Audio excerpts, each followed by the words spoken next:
Twist with the Ventures. This is a really great album. The Ventures, this is their fifth album. This came out in January of 1962, and the previous album hadn't sold so well. They'd done 4 albums, and the sales were declining with, I don't know if I can say that, yeah, they did sort of decline with each album. And then by Colorful Ventures, they weren't making the top 40 quite, at least on the LP chart. They hadn't hit into the top 40 LPs. I think Colorful hit in maybe 44 or something, and didn't last on the charts but 17 weeks. This came out in January of 1962, Twist with the Ventures, and did quite a bit better. I believe it hit number 24 on the charts and stayed for a good 20, at least 20 weeks, more than 20 weeks, in the top 200 LP chart. So it sold quite a bit better. It's all upbeat tempo tunes, and as you see, based on the twist. That Chubby Checker had a hit with the twist a year before this was released, but the twist was still going strong. All of '61, the twist was pretty popular. Dance fad and the songs, and so even I remember Bill Haley put out an album, Nights at the Round Table, and every song they play on there is a twist version of some of their earlier songs or newer songs. But anyway, this, as I say, fifth Ventures album came out in January of '62, and it has some great Ventures tracks on here. This is the light blue label that would have been the early pressing of it. I'll move on to another monaural version here. And this one is the Audition yellow label copy of the record. Driving Guitars is the leading tune on this, and they subtitle it Ventures Twist, so you know it's actually a twist song. But that song is very popular to this day among the surf instrumentals, and if you see a Japanese cover band on YouTube, very often they'll be playing that tune, Driving Guitars. And so the twist and Gringo was written by Gene Moles, who was a friend of Noki Edwards. I think he's the guy who turned him on to the Mosrite guitars. It had something to do with that. Let's see. They had done some of the songs on here, Sunny River, like Public Domain melodies, but you'll see the Ventures names on there as arrangers of that track, and that was done so they could get some arrangement, the royalties. And let's see. The drummer on this is Howie Johnson. They were recording 4 tracks at a time, and I know 4 of these tracks at least have Howie. Another 4 have a drummer named Muddy Barry. And the twist, as I said, was a big hit for Chubby Checker early on in '61. I think his record actually came out at the end of 1960. Before that, it was recorded by somebody in the Midnighters. I'm losing the name now, but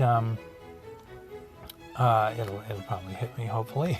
But anyway, so in '59 it was originally recorded, and by another artist, and then Chubby had the hit in 1961. It remained a hit for long enough for the Ventures to score some big sales.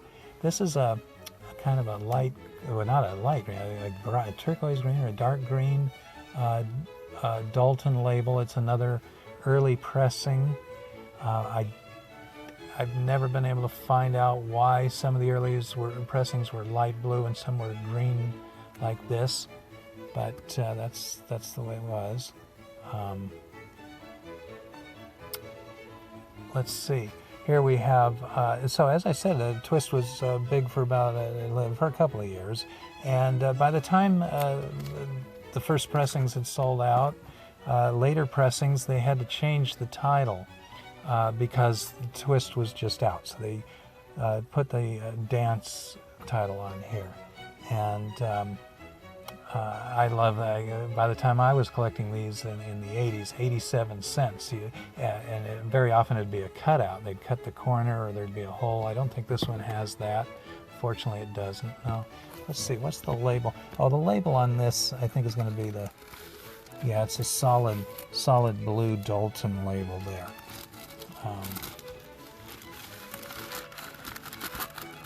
Hank Ballard in the Mid-90s was the name I'm trying to think of. Hank Ballard was the first person who had the Twist, who had the hit with the Twist. This is a stereo copy of the dance version. The one I showed previously was monaural. Anything special about the label on this? No, it's another solid blue. Here is Twist Con Los Ventures. This one on a different label. You know, when you the way these deals worked is you would have different deals in different countries. Different labels would license the rights to press this record, and this one's from Argentina. Anyway, that's the first of their Twist albums. We'll move on to another one.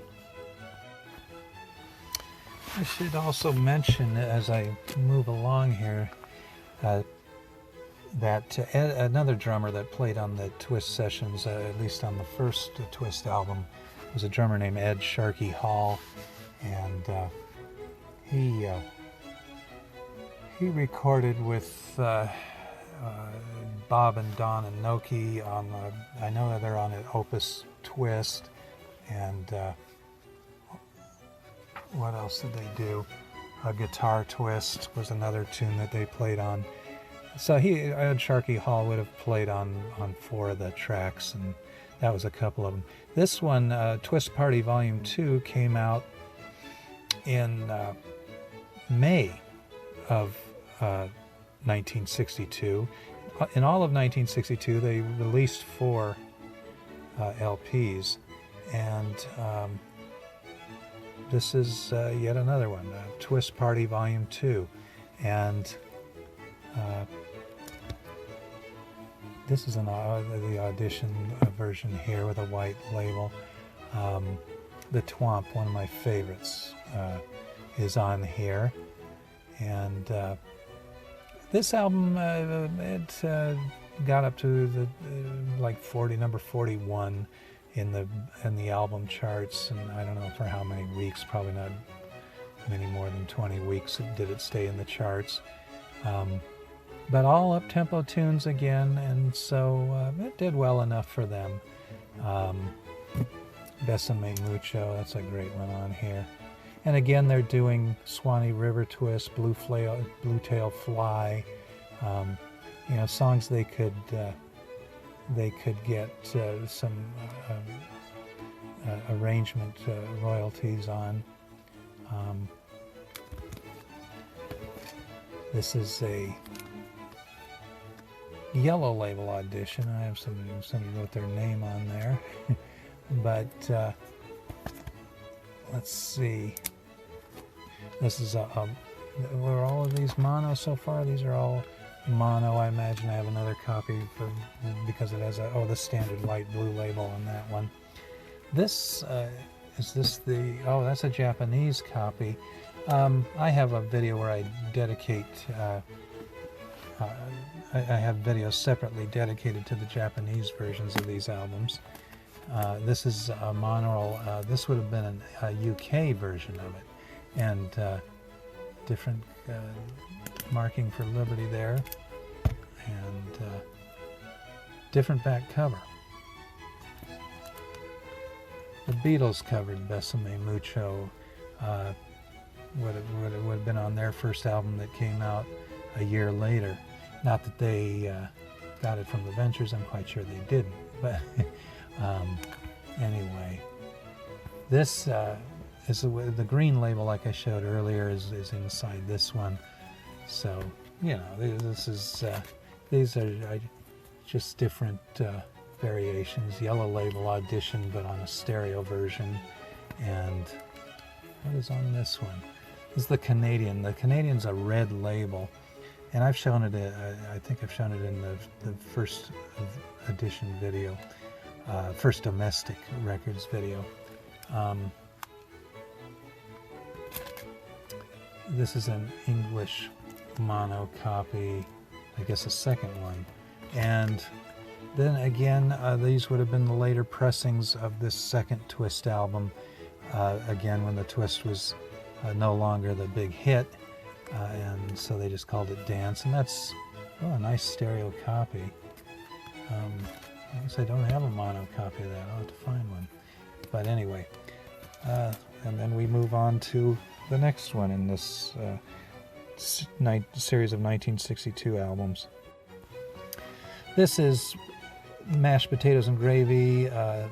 What would this be? The Ventures' 7th album since 1961. This is 1962. This came out in August of 62. But, you know, they're just really, you know, they've already got in a year and a half, or a little more than that anyway. They've got 6 albums out. That's pretty incredible. But, yeah, I like this album a lot. It's, you know, it's got some slower songs. Summertime on here, Hernando's Hideaway, Spudnik is, you know, as Poison Ivy is not that very particularly upbeat. Lucille is a little more upbeat. Wawa Watusi. These are not the upbeat tunes that were on the Twist albums, but still great stuff. You know, by this time, Mel Taylor is a fixture with the Ventures, and he joined halfway through the last Twist album. I don't know if I mentioned that during talking about that album, but that's when he joined. They picked Mel up at the Palomino. I used to see the Ventures at the Palomino in the 80s, and they played there many times, and Mel was the house drummer back in 62, and Bob and Don were invited up on stage to play, and they said, well, we need a drummer, and Mel said, oh, I know your hit. He knew Walk, Don't Run, in other words. And so they liked him, and when they needed a drummer later on, they thought back to that time playing with Mel at the Palomino. Anyway, so there's a couple songs on here where Bob and Don must have been out on tour, as you know, probably local touring, but well, it is 62. What am I saying? No, they could have been at their Japan tour at this time when this album was being recorded. And anyway, because they did first go to Japan in 1962, and anyway, so I don't know if that's really the case, but there are a couple songs on here at least where Bob and Don aren't on there. They do have Noki and Mel Taylor, and then another guitar player would have been Billy Strange, and they had Bud Coleman and David Gates. David Gates from Bread was a session player back at that time, and those guys appeared on the tracks Wah Wah Tusi and Holly Gully, and so anyway, it's a fun album. I like it because it's a fun album cover. But what version is this here? This is just a monaural copy of it. Another monaural, but this one is a Canadian label, so it's going to have the maroon-colored label on it. I like to get the different versions. A stereo copy here. Oh, now this is Sundazed, and this is a version that the Sundazed label is. So you see an extra little indication down there of Sundazed. This is a colored vinyl edition. So actually, I see I have 2 copies of it from Sundazed. This one's still sealed, but this was just another earlier stereo version. I don't know why. What the other? I probably should be opening up and showing you different labels. These are going to be light blue labels, some of them, and some might be audition copies. I think I showed an audition early on, didn't I? Well, anyway, when they had to repress this album, later on in probably 63, maybe as late as 64, they gave it a new title because, again, that particular dance, the mashed potato, was no longer happening. And so they gave it the Beach Party title. And it's still the same songs. Spudnik, Noki Edwards' original, is on here. That's not an upbeat tune either, but it became a surfing hit. The lively ones called it Surf Rider, retitled it. And the Ventures kept that title when they put out their surfing album.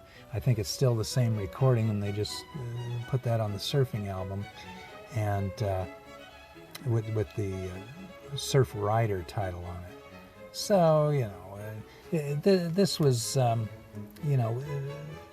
where do they say here? I hope they say it on the front. Formerly titled Mashed Potatoes and Gravy in the fine print. So if you were an excited kid to see a new Ventures album, Beach Party, and you weren't looking closely, you ended up buying the same album, which was an unfortunate thing. But, I do understand them wanting to, retitle it in later years, but to help the sales. But anyway, let's see. What is this one? Is this just another? Yeah, it's just another version of it. So on to the 8th Ventures album, which is Going to the Ventures Dance Party. I'll show that here. Let's pull that one up. Well, here's Going to the Ventures Dance Party, released in November of 1962, the 4th album of that year, the 4th in their series of dance-related albums. Lolita Ya Ya, they made a single out of that. That's from the movie, James Mason movie called Lolita. I think that was the title of the movie. Locomotion's on there. Mr. Moto by Paul Johnson, a really great surfing tune. And Gandy Dancer, Don Wilson came up with that one. And Noki, I think, kind of probably embellished it a little bit, but just a great tune. And The Intruder, Billy Strange wrote that one. That's another good one. Billy Strange also wrote Limbo Rock on here. This is a great album in my opinion. I just love this one, and one of my favorite their early albums. And it's another one where the sessions were started with were a couple of the Ventures missing. Don and Noki went out because they had engagements to fulfill, and so Don and Noki went on the road while Bob and Mel started the sessions for this album with other players. Let's see, I know that, as I mentioned, Billy Strange is on here, David Gates is on here. Now, Bob and Don came back and did record as well on this album, but David Gates and Billy Strange were on Ya Ya Wobble, and that, in fact, the writing credits go to Mel, Bob, and Billy Strange and David Gates. So that's, that would have been one of the early sessions for this album. I don't know what variations of it I have here. This is just a nice copy, mono version of it. This is a white label audition record down there. Another monaural copy. I have a lot of copies of this because it's one of these situations where I couldn't find this album in the 80s, in the early 80s, for a number of years. I don't know why.